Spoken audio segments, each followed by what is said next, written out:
ವಿಚಾರದಲ್ಲಿ ನಿಮಗೆ bottom of the deck ಬಂದಿರುವಂತಹದ್ದು ಇಂಪ್ರೆಸ್ ಕಾರ್ಡ್ ಬಂದಿದೆ. ಸೊ ಇಂಪ್ರೆಸ್ ಕಾರ್ಡ್ ಏನನ್ನು ರೆಪ್ರೆಸೆಂಟ್ ಮಾಡುತ್ತೆ?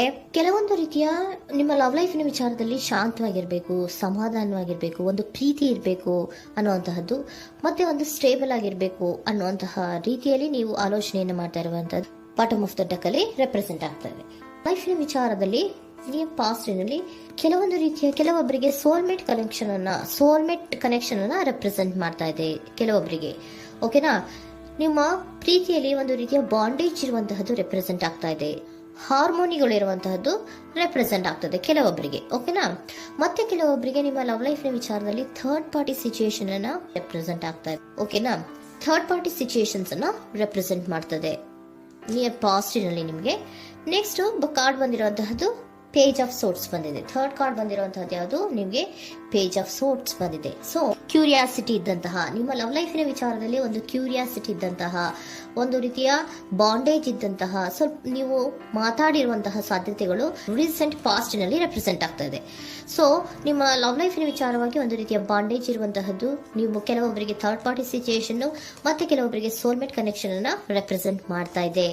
ಮತ್ತೆ ನಿಮ್ಮ ಲವ್ ಲೈಫಿನ ವಿಚಾರದಲ್ಲಿ ನೀವು ಮಾತಾಡಿರುವಂತಹದ್ದು ಕೂಡ ಕೆಲವೊಂದು ರೀತಿಯ ಮಾತುಕತೆಗಳು ಆಡಿರುವಂತಹದ್ದು, ಹೊಸ ಐಡಿಯಾಗಳನ್ನ ಮಾಡಿರುವಂತಹದ್ದು ಇಲ್ಲಿ ರೆಪ್ರೆಸೆಂಟ್ ಆಗ್ತದೆ. ಮೇ ಬಿ ನೀವು ಫ್ರೆಂಡ್ಸ್ ಗಳ ಮೂಲಕ ನೀವು ನಿಮ್ಮ ಪರ್ಸನ್ ಅನ್ನ ಭೇಟಿಯಾಗಿರಬಹುದು. ಯಾವುದೋ ಕೆಲವೊಂದು ಫಂಕ್ಷನ್ ಗಳಲ್ಲಿ ನೀವು ನಿಮ್ಮ ಪರ್ಸನ್ ಅನ್ನ ಭೇಟಿಯಾಗಿರುವಂತಹ ಸಾಧ್ಯತೆಗಳು ಇದೆ ಅನ್ನೋದನ್ನ ನಿಮ್ಮ ಪಾಸ್ಟ್ನಲ್ಲಿ ರೆಪ್ರೆಸೆಂಟ್ ಮಾಡ್ತಾ ಇದೆ.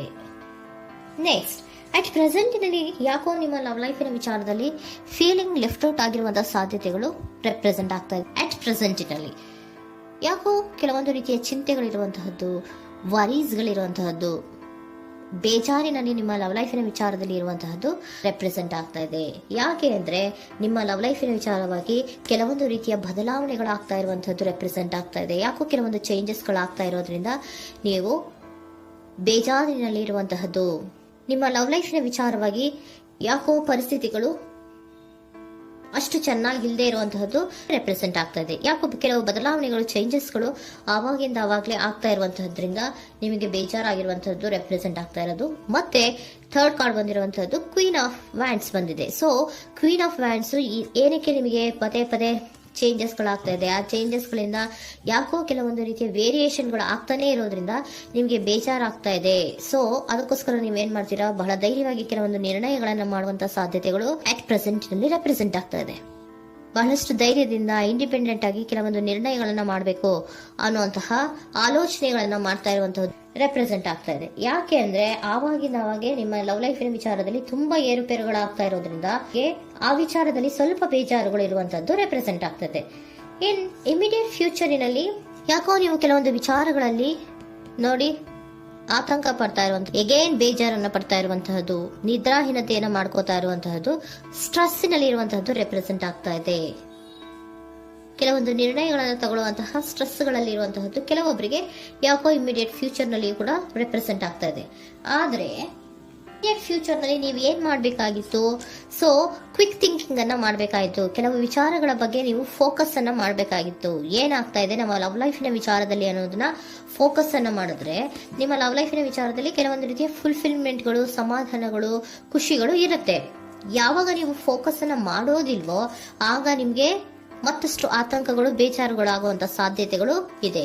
ಇದು king of swords, nine of swords ಇನ್ನ ಕ್ಲಾರಿಫಿಕೇಶನ್ ಕಾರ್ಡ್ ಅಷ್ಟೇ. ಅಂದ್ರೆ ಏನು? ನೀವು ಕೆಲವೊಂದು ವಿಚಾರಗಳಲ್ಲಿ ಫೋಕಸ್ ಅನ್ನ ಮಾಡಬೇಕು. ಲವ್ ಲೈಫಿನ ವಿಚಾರಗಳಲ್ಲಿ ಫೋಕಸ್ ಅನ್ನ ಮಾಡಿ ಕೆಲವೊಂದು ರೀತಿಯ ಆಕ್ಷನ್ಸ್ ಗಳನ್ನ ತಗೊಂಡ್ರೆ ಫುಲ್ಫಿಲ್ಮೆಂಟ್ ಗಳಾಗುವಂತಹ, ಸಮಾಧಾನಗಳಾಗುವಂತಹ, ಖುಷಿಗಳಾಗುವಂತಹ ಸಾಧ್ಯತೆಗಳು ಇದೆ. ಕರೆಕ್ಟ್ ಆಗಿ ಮಾತಾಡಬೇಕು. ಏನ್ ಮಾತಾಡಬೇಕು ನಿಮ್ಮ ಲವ್ ಲೈಫಿನ ವಿಚಾರವಾಗಿ ಕರೆಕ್ಟ್ ಆಗಿ ಮಾತಾಡಿ ಕೆಲವೊಂದು ರೀತಿಯ ಕ್ಲಿಯರ್ ಥಿಂಕಿಂಗ್ ಅನ್ನ ಮಾಡಿ ಕ್ವಿಕ್ ಆಕ್ಷನ್ಸ್ ಅನ್ನ ತಗೊಳ್ಳುವಂತಹದ್ದು ರೆಪ್ರೆಸೆಂಟ್ ಆಗ್ತಾ ಇದೆ. ಓಕೆನಾ? ಇದಿಷ್ಟು ನಿಮ್ಮ ಕಾರ್ಡ್ಸ್ ನ ರೀಡಿಂಗು. ನೆಕ್ಸ್ಟ್, ಏಂಜಲ್ ಗೈಡೆನ್ಸ್ ನಿಮ್ಗೆ ಏನ್ ಹೇಳ್ತಾ ಇದ್ದಾರೆ ಅನ್ನೋದನ್ನ ನೋಡೋಣ. ನಿಮ್ಮ ಲವ್ ಲೈಫಿನ ವಿಚಾರವಾಗಿ ಏಂಜಲ್ ಗೈಡೆನ್ಸ್ ಏನ್ ಕೊಡ್ತಾ ಇದ್ದಾರೆ? ವೇಟ್ ಅಂತ ಹೇಳ್ತಾ ಇದ್ದಾರೆ. ಸ್ವಲ್ಪ ತಾಳ್ಮೆಯಿಂದ ಇರೋ, ಅವಸರದಲ್ಲಿ ಯಾವ ನಿರ್ಧಾರವನ್ನ ಕೂಡ ಮಾಡಬೇಡ ಅನ್ನೋದನ್ನ ಏಂಜಲ್ ಗೈಡೆನ್ಸ್ ಕೊಡ್ತಾ ಇದ್ದಾರೆ. It's up to you. ಇದು ಎಲ್ಲ ನಿನಗೆ ಬಿಟ್ಟಿರುವಂತಹದ್ದು. ಬೇಗ ಬೇಗ ಕೆಲವೊಂದು ನಿರ್ಧಾರಗಳನ್ನ ಕ್ವಿಕ್ ಥಿಂಕಿಂಗ್ ಅನ್ನ ಮಾಡಿದ್ರು ಕರೆಕ್ಟ್ ಆಗಿ ಕ್ಲಿಯರ್ ಥಿಂಕಿಂಗ್ ಅನ್ನ ಮಾಡಬೇಕು. ಸೊ ಕ್ಲಿಯರ್ ಥಿಂಕಿಂಗ್ ಅನ್ನ ಮಾಡೋದಕ್ಕೆ ಲವ್ ಲೈಫ್ ನ ವಿಚಾರವಾಗಿ ಸ್ವಲ್ಪ ಟೈಮ್ ಬೇಕಾಗುತ್ತೆ. ಅದಕ್ಕೋಸ್ಕರನೇ ಏಂಜಲ್ ಗೈಡೆನ್ಸ್ ನಿಮ್ಗೆ ಏನ್ ಕೊಡ್ತಾ ಇದಾರೆ, ಸ್ವಲ್ಪ ವೇಟ್ ಮಾಡಿ. ಇಟ್ಸ್ ಅಪ್ ಟು ಯು, ಇದು ನಿಮ್ಗೆ ಬಿಟ್ಟಿರುವಂತಹದ್ದು. ಪರ್ಫೆಕ್ಟ್ ಟೈಮಿಂಗ್, ಕೆಲವೊಂದು ವಿಚಾರಗಳಿಗೆ ಪರ್ಫೆಕ್ಟ್ ಟೈಮಿಂಗ್ ಅನ್ನೋದು ಅಥವಾ ಡಿವೈನ್ ಟೈಮಿಂಗ್ ಅನ್ನೋದು ಬರಬೇಕು. ಆಗ ಕೆಲವೊಂದು ನಿರ್ಣಯಗಳನ್ನ ಮಾಡಬಹುದು. ಸ್ವಲ್ಪ ನೀವು ಈಗ ಯಾವುದೇ ರೀತಿಯ ಅವಸರದ ನಿರ್ಧಾರಗಳನ್ನು ಮಾಡೋದು ಬೇಡ ಅಂತ ಹೇಳ್ತಾ ಇದ್ದಾರೆ. ಓಕೆ, ಸರೆಂಡರ್ ಕಾರ್ಡ್ ಏನ್ ಹೇಳ್ತಾ ಇದ್ದಾರೆ ಅನ್ನೋದನ್ನ ನೋಡೋಣ. So surrender frustration doesn't open any doors. The key to resolving a dilemma, dissolving a block, is to take a breath, center yourself and regroup so may approach the situation more calmly. Frustration, ಹತಾಶೆ ಅನ್ನೋದು ಮಾಡ್ಕೋಬೇಡಿ. ಹತಾಶೆ ಮಾಡ್ಕೊಳ್ಳೋದ್ರಿಂದ ನಿಮ್ಗೆ ಯಾವುದೇ ರೀತಿಯ ಹೊಸ ಐಡಿಯಾಗಳು ಬರಲ್ಲ, ಹೊಸ ಥಿಂಕಿಂಗ್ಗಳು ಬರಲ್ಲ, ಕ್ಲಿಯರ್ ಥಿಂಕಿಂಗ್ ಅನ್ನ ಮಾಡಕ್ಕೆ ಸಾಧ್ಯ ಆಗಲ್ಲ.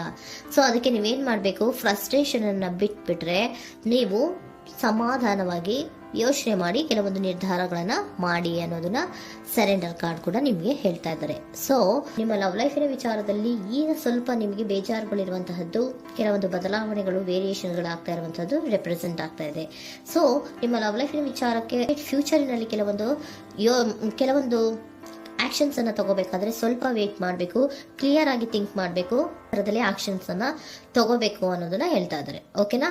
ಆಗ ಮಾತ್ರ ನಿಮ್ಗೆ ನಿಮ್ಮ ಎನರ್ಜಿಯಲ್ಲಿ ಏನ್ ಶಾಂತತೆ ಬರಬೇಕು ಅಂತ ಹೇಳ್ತೀರಲ್ಲ, ಆ ಶಾಂತತೆ ಏನ್ ಬರಬೇಕು, ಲವ್ ಲೈಫಿನ ವಿಚಾರವಾಗಿ ಶಾಂತತೆ ಯಾವಾಗ ಬರುತ್ತೆ ಅಂದ್ರೆ ನೀವು ಕ್ಲಿಯರ್ ಥಿಂಕಿಂಗ್ ಅನ್ನ ಮಾಡಿದಾಗ ಮಾತ್ರ ಬರುವಂತಹದ್ದು ಅನ್ನೋದು ಕಾರ್ಡ್ಸ್ಗಳಲ್ಲಿ ರೆಪ್ರೆಸೆಂಟ್ ಆಗ್ತದೆ.